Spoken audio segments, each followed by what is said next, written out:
Hi, my name is Brittany. I'm a San Antonio keeper here. I work with birds, so fancy way of saying that is I'm a senior agriculturist here, and today we're going to have some fun with Easter eggs. We have our southern ground hornbills. We got Barbie and her parents, so we call Mama and Papa Hornbill. They are living behind the scenes at the zoo, and so we get to share some of our favorite birds with you today. My co-worker Cassie is there helping me out, and she's putting some of those eggs for a little Easter egg hunt. This is a form of enrichment. So Barbie and her parents in the wild eat a lot of meat. They are carnivorous. They also go for things like snakes, turtles, small mammals. And so this is very on par to what they would eat in the wild. But our lovely eggs here were given to us by our nutrition center. They hard-boiled our eggs.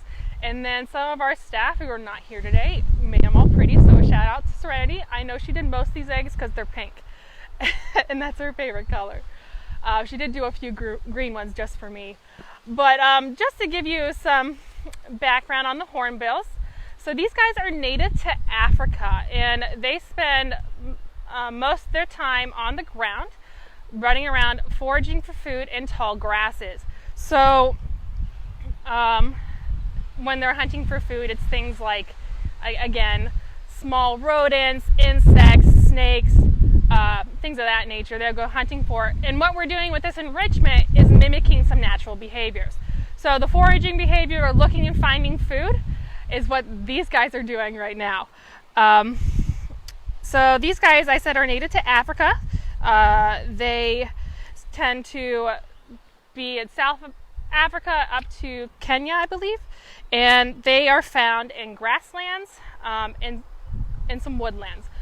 Most of the time they spend their days on the ground, but they will perch up high to do nesting behaviors and to get out of the way. But these guys also nest in cavities. So we have a cavity like set up back probably in the shot where parents, these two hornbills have actually nested previously in the past. So these guys are really large hornbill. They're some of the largest hornbills out there. I think our particular birds, the male weighs about 9 pounds and the female, she weighs about 6.6 pounds. Barbie, their youngest daughter here, weighs about the same as mom. So if you look closely, you can tell that there's a different coloration between mom and baby and dad. So there's sexual dimorphism between these individuals. Dad has a solid red pouch. He's a little bit bigger. Again, he's at 9 pounds. And the females are typically smaller. Our two are about 6.6 pounds, with mom having a red pouch with some blue. And since Barbie is a juvenile, she's only about 2 years old, she still has her juvenile coloring, which is a gray pouch, and slowly will start fading into that bright, vibrant red you're seeing with a blue because she is female. When they're little, we go ahead and we do some feather pulling when they're babies to determine the sex, which is important for when they get older and when they're paired up for breeding situations. So Barbie here, another difference you can see between the parents and Barbie is that Barbie has a full long beak, where the parents are a little bit shorter and slightly disformed. Unfortunately, when the birds came to us in the 80s, they got some frostbite and they lost part of their upper bill, but they're doing great. Like I said, they came to us in the 80s, so I think they came to us in 85, and so they've been here for about 35 years. Which makes them about middle-aged. In the wild, hornbills of this species can live to be 40 to 60 years old. In captivity, they've been noted as being as old as 70. So these guys are about midlife, and we're not exactly how old they were when they came to us, but they didn't start producing eggs till about 95. So obviously, the injury happened prior to that, and they are doing just fine. They've learned, they're very smart. They've learned to cope with the shorter beak and find food. And you saw Dad was picking up those eggs and having a great time tossing them around. So was Mom. So clearly they're able to feed themselves. But unfortunately, due to that deformity, they are unable to raise chicks. Like I said, these guys have laid multiple eggs, and although we'd love to have the parents raise the chicks, we have to step in and do it ourselves. So just to give you a little bit information on how the breeding goes, typically these hornbills will start showing breeding behavior during the wet season in Africa. So for us, it tends to be when it's a little colder, a little rainy. So typically we see that kind of behavior in March, starting around March and around now. And we watch for breeding behaviors, and then we'll monitor whether or not the parents are sitting, and then we'll have to pull the eggs that they lay into our incubation room. So the people who take care of our incubation, typically Serenity, Serenity and a few of our other staff members will monitor the eggs growth throughout the whole situation, and then we'll move them up to the brooder. So I don't know if anyone saw the sizes of those Easter eggs, but the Easter eggs are an average chicken egg, and believe it or not, Barbie hatched out at 51 grams, which is almost the same weight as a chicken egg.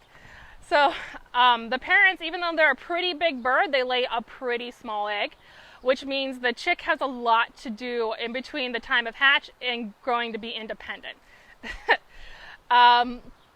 So that means a lot of work. So they come out as allotricial babies, meaning that they come out blind, they don't have any feathers, they are very dependent on their parents for warmth and food. Again, we mentioned that the parents are unable to provide that due to their beaks, so we replicate that up in our brooder. Multiple staff members help raise chicks because not one person can be here 7 days a week. And Barbie got fed from early in the morning till late at night, so we often had 2 people in charge of feeding her throughout the day, and then when those people had days off, we had people relieve them and took care of Barbie. So that makes Barbie super friendly and imprinted on us. She fortunately, when she reached about 100 days old, she was able to walk and was independently feeding herself enough that we could introduce her to her parents. Mom and Dad are fantastic parents. They do a great job of including baby in whatever they're doing out here, and this reflects what they do in the wild. So in the wild, you'll see groups of southern ground hornbills, roughly 5 to 10 of them at a time, wandering the savanna. And it's a mix of adult hornbills and juveniles. It could be a related family or not, but they do this so they can teach their young how to breed and live and do all the things that adult birds do. So Barbie, when she was introduced to the parents at about 100 days old, the parents were so excited to see her.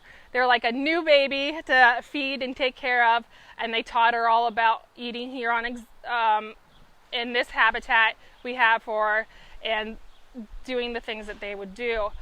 Typically in the wild, juvenile hornbills don't become mature till they're about 4 to 6 years old, and they are unable to successfully reproduce till they're about 10. And part of that is that the parents have to teach them how to raise chicks.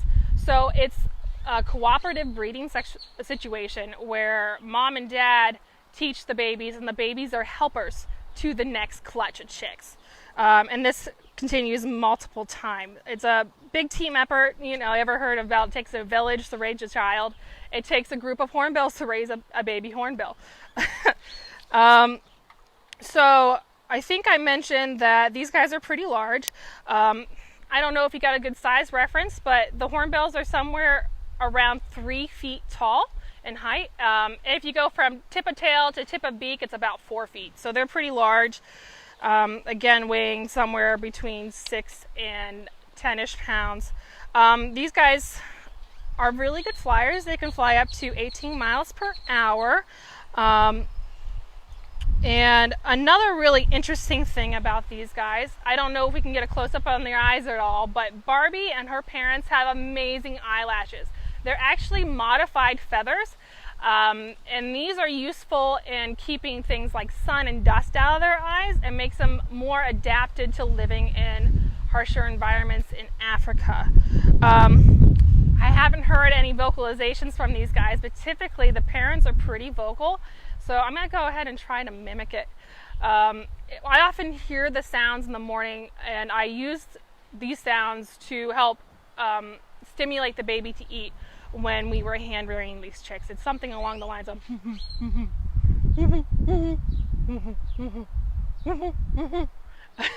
I think Mom was looking at me when I was making those vocalizations, so I don't know if you were watching her at all.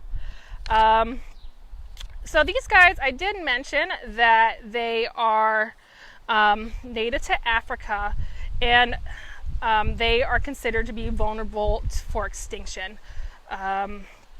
So a big threat to these birds are loss of habitat. Typical with a lot of species who are threatened in extinction are loss of habitat, whether it's deforestation or the fact that people are encroaching on where these guys used to live. That's something that occurs. Also, sometimes these guys might get into rat poison or other pest control means, and they have been found to be accidentally poisoned in the wild. And due to local traditional medicines and local lore, sometimes they are used in medicines or hunted due to fear. But this isn't a huge reason for all this their threatened status. It's also an indication of how slow they reproduce. So I mentioned they have a very long lifespan. So when you have a long lifespan, what you do, you typically spend a lot of effort raising a single chick. So even though Mom and Dad might lay 3 eggs in a clutch, only one of those chicks makes it to the juvenile stage. And like I mentioned before, these chicks are not viable adults until about age 10. So that's a long time to be putting effort into raising a baby. And because of that, they don't have a very high reproductive rate, which means they can't replenish numbers as quickly as something like a bunny rabbit, who breeds almost all the time. But just to talk a little bit more about our birds. So here at the zoo, you can tell our birds have been here for 35 years. They are pretty happy. They are behaving pretty normally, and that takes a lot of effort from everyone on staff. Whether it's us, the keepers, who are with them every day, doing things like giving them fresh water, giving them fantastic food enrichment items, giving them, I gave them fresh dirt today, and we saw them giving themselves wonderful little dust baths. But clearly what we're doing with these hornbills are making them happy and encouraging them to go and breed, because if they weren't happy and content in this habitat we've made for them, then they wouldn't show any of those behaviors. So we also take a lot of notes, and we share what we've learned from raising hornbills with other facilities. So if they ever want to learn how to get the success that we have with these guys, we are more than willing to share that with other facilities. But again, it takes a team effort. We wouldn't have just a baby hornbill Barbie here without people who are doing the daily husbandry, without someone who's monitoring the behaviors of the parents, someone who's providing good nutrition for these birds, the person who's watching the egg development. These guys take a long time in the egg. It's about 45 days. So there's a lot that could go wrong if we don't do it right. And then the whole raising to independence is a big time commitment as well. But do we have any questions that I should answer for our view?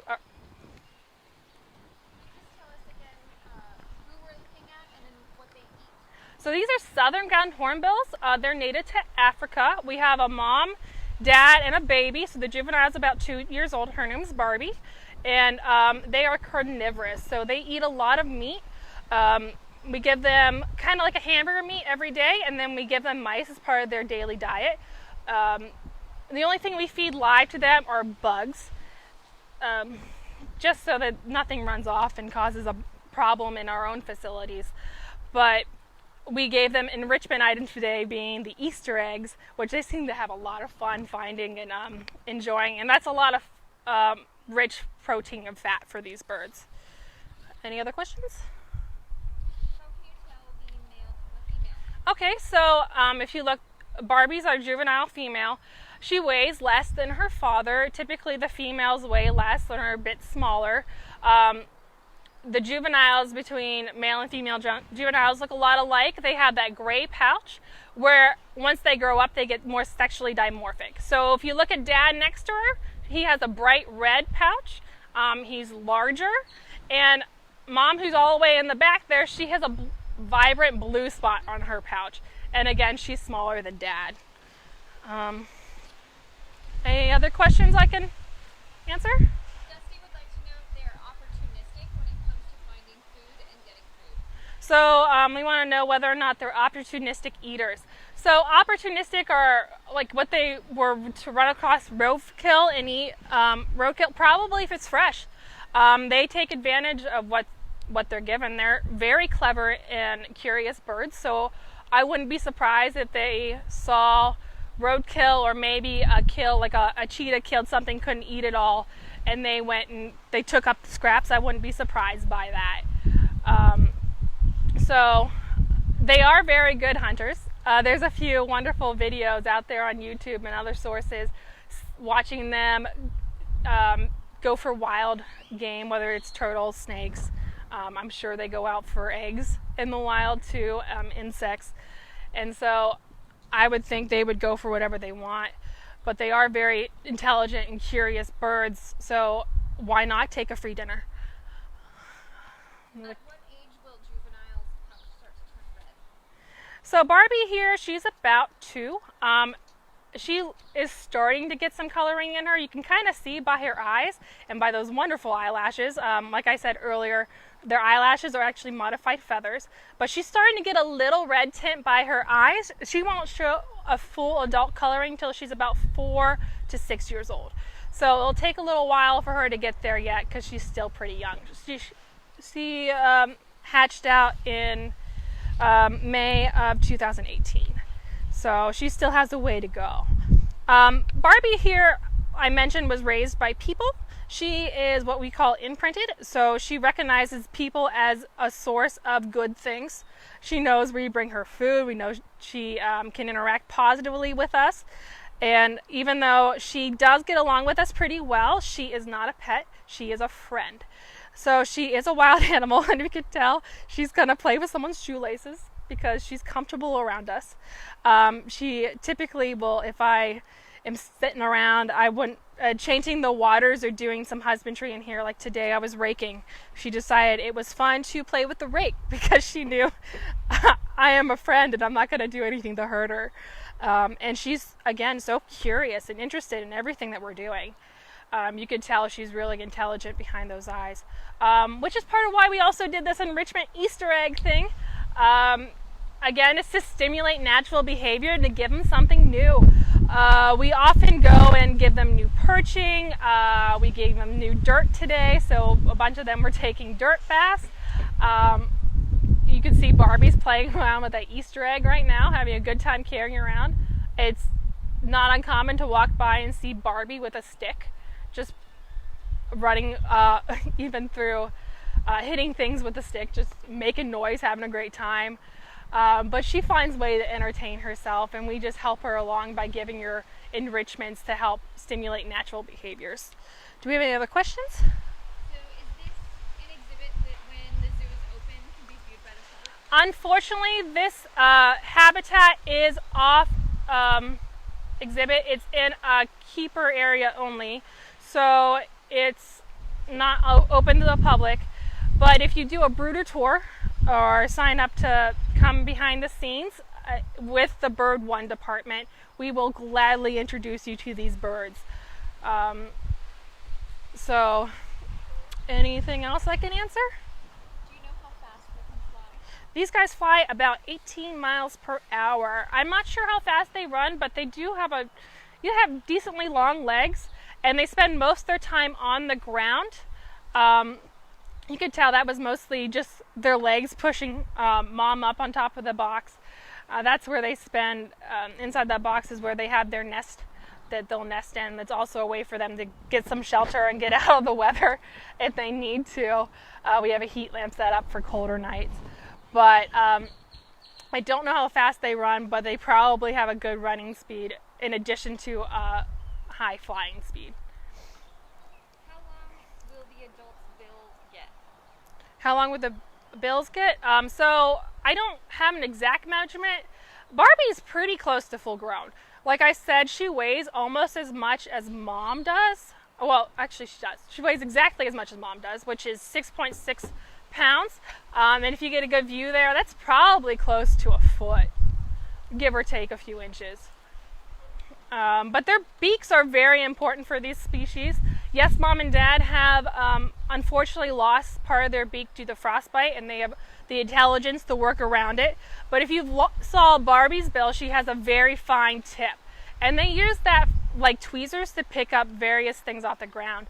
So it helps them when they hunt things like insects and feeding babies. That's why Mom and Dad can't raise babies on exhibit. We have to do it for them.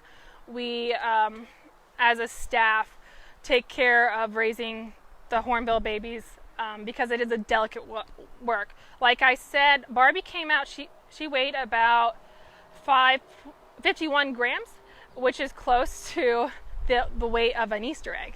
So her egg was a little bit bigger than a chicken egg, but she was still really small. And to think, I'm pretty sure we fed her with tweezers until she got larger.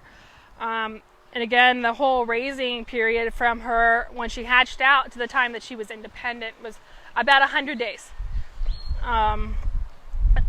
Until she was walking around 100% feeding herself, and we were able to introduce her back to her parents.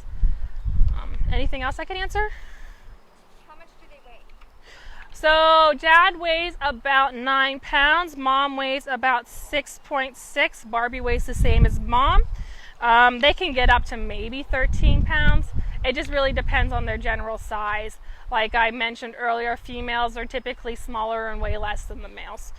I think I've covered just about everything I wanted to talk about in this talk.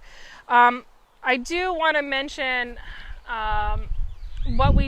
like I said, we raise baby birds here at the zoo, and we only raise birds that we have space for. So unfortunately, we're not going to let Mom and Dad raise any more chicks right now, but that's okay because Mom and Dad have been laying eggs since '95, which means they've been very successful, and their genetics are well known throughout the zoo communities. And so Barbie is one of many chicks we've successfully raised here at the zoo. She's the only one who's still staying with us because everyone else has found new homes. Barbie is probably going to be the last one we raise for a while because due to our current situation with not having large number of our staff at home due to the current crisis in the world, we are unable to ship out birds. We are unable to make more space for birds. And we don't have enough staff to dedicate to raising another baby right now. So we are being very smart in any chicks that we do raise this season. We're trying to get the collection birds to raise on their own, which encourages more natural behavior in the long run. We also prioritize species that are very important to the populations that are in human care. So there's this program called SSP, so Species Survival Plan, which maps all the genetics of birds, of breeding birds in human care, and we pair them up to create the most diverse group of birds that we can keep. So keeping the population strong and healthy. We're also limiting how many birds we're raising this year due to limited resources and time. So we're very thoughtful in everything that we do when we do raise birds here at the zoo, and we consider a whole bunch of different angles when we do that. I think that's probably all we really have time for today. So I just want to thank everyone for tuning in and watching and enjoying our birds with us. I want to thank the Nutrition Center for providing us with one lovely Easter eggs. The other half of the staff who isn't here today, I want to thank them for painting them so pretty. And then even though you just see my face and Cassie's face, and you don't realize how many people put all this effort into caring for these animals here at the zoo. So we have nutrition who helps us.